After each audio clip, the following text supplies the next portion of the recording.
Week 28, Overview, Introducing Africa and Reforming Empires. The focus of our last unit this year is the 25 years of the 19th century, from 1875 or so to 1900. This week, however, the rhetoric students will be dipping back into the third quarter of this century as well as they catch up on the history of Great Britain and Russia. We'll see how these two empires set about the process of reform this week. The British Empire was changing and growing. By 1880, the sun never set on the British Empire because it included many overseas colonies that circled the globe. Beginning in 1882, Britain set off a scramble for Africa by taking over Egypt. That European scramble for the Dark Continent unites our different threads of Europe and Africa and imperialism for the next 3 weeks. Back in Unit 1 of this year, we took 3 whole weeks to survey South America. We'll do the same for Africa now. Younger students will learn about the land, people, and fascinating animals of Africa. Older students will study Europe's interaction with Africa and the rest of the world in this age of imperialism. Let's start our review of Africa with geography. There are over 800 ethnic groups in Africa, divided up among 53 more or less sovereign states, for now. Though it's tempting to think of Africa as all the same, it's a vast and diverse continent. Upper grammar and dialectic students will do a 3-week map project. They'll start with the parts of Africa that Europeans are most familiar with, the north and west. The North African coast has been part of the Mediterranean world since man first learned to sail, and the West African coast was under Europe's influence ever since Portugal first learned how to navigate. Prince Henry the Navigator sent Portuguese ships down the western flank of Africa in the 1400s. The major features of North Africa are hard to miss. There's the Mediterranean Sea, a thin strip of coast, and then the Sahara Desert. Your kids will study Egypt in detail when they cover East Africa next week, but you can't overlook the Nile, God's gift to Egypt, a thin ribbon of water and life through the desert. Africa's history was heavily influenced by its geography. Your kids should already know about Egypt, which we studied in depth in Year 1, but there were other ancient river civilizations in Africa. The most prominent river in West Africa is the Niger, which winds around the desert in a surprising way. As the practice of farming developed, settlements formed along the Niger. The Nok people developed ironworking technology there in the 5th century BC. Geography made it easy for other cultures and new creeds to invade Africa. The land bridge to Asia meant that Arabs carried Islam into northern and eastern Africa from the Middle East beginning near the 700s. North Africa had been Christian for centuries, but now Muhammad's armies converted Africans at the edge of the sword. The Arabs brought various changes to Africa. Around AD 750, camels became a common means of transportation. As a result, trade routes were developed through the Sahara Desert, allowing cities in the Maghreb and sub-Saharan Africa to trade. The Ghana Empire was rumored to be a land of gold because it had exclusive control on this trade of this precious metal. This empire traded with Europe for items such as ivory and slaves. Then the Mali Empire arose, with its capital of Timbuktu, which became a center of learning and trade for people from the Middle East, Europe, and other parts of Africa.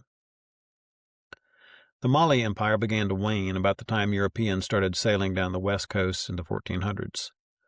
The African coast was fairly easy to explore, but Africa's rivers are generally unnavigable because the whole continent's basically one vast tableland with a drop-off around the edge.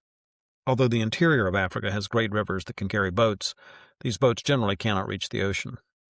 That meant the Europeans mostly interacted with the coastal communities.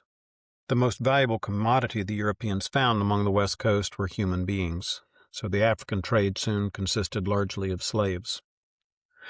It wasn't until the 19th century that Europeans really penetrated the interior. Livingstone and Stanley were pioneer explorers in the mid to late 1800s, as we studied earlier this year.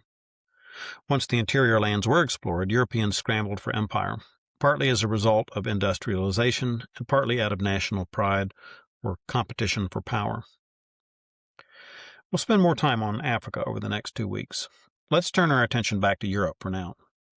In Unit 2, we learned about spasms of revolution that convulsed Europe in 1830 and 1848. There were 2 major European nations that did not experience revolutionary turmoil in those years. One was Great Britain, which had avenues for meaningful and peaceful reform and improvement in place, a democratic process governed by Parliament. Men who hoped for reform did not have to turn to revolution to accomplish their ends. Russians did not revolt in large numbers either, but not because they had a democratic option. The Russians never revolted because the old Tsar, Nicholas I, ruled with an iron fist. The Tsar maintained his power by restricting civil liberties at home and sending troops abroad. Revolution was unthinkable. The Russian peasants, who made up the majority of the population, were desperately poor, uneducated, and spread out over a vast territory. Thinkers who could have organized resistance to the autocratic rule of the Tsars were effectively repressed.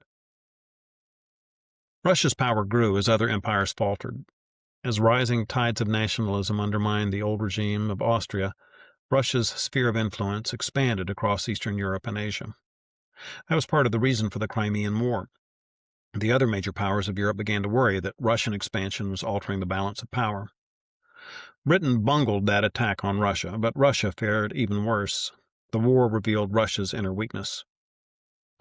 The old Tsar died while the Crimean War was raging in the 50s, and his son, Alexander II, took the throne. Alexander, who would rule until 1881, recognized his government's failures. He set about a one-man program of reform. He tried to create a system of local self-government in rural districts and towns. He revised the courts and legal system in 1864. He radically restructured the army. There was no way that Alexander could make all of Russia better instantly, of course, but he tried. Unfortunately, trying wasn't good enough. Self-government doesn't feed people. Though people had new rights, their lives did not improve. Revolutionaries seized their new freedom of speech to make demands that simply couldn't be fulfilled. Alexander was rewarded for his efforts with a terrorist attack. Assassins blew his legs off with a bomb in 1881. He made it to his palace and received last rites before he bled to death. By and large, his reforms died with him. His son, Alexander III, took over and returned Russia to a strict repressive rule. Britain had a different experience of reform. It never had a political revolution in the 1800s like France did, but social problems had been building in Britain since the start of the Industrial Revolution. There were problems that desperately needed addressing. Some of Britain's greatest statesmen set about solving those problems. British politics was in a state of flux in this era. Up until 1867, Whigs and Tories battled for control of Parliament. After Britain doubled its democracy with the Reform Act of 1867, which gave the vote to 1 million more citizens, the two-party system changed dramatically. From then on, the two major British political parties became the Liberals and the Conservatives.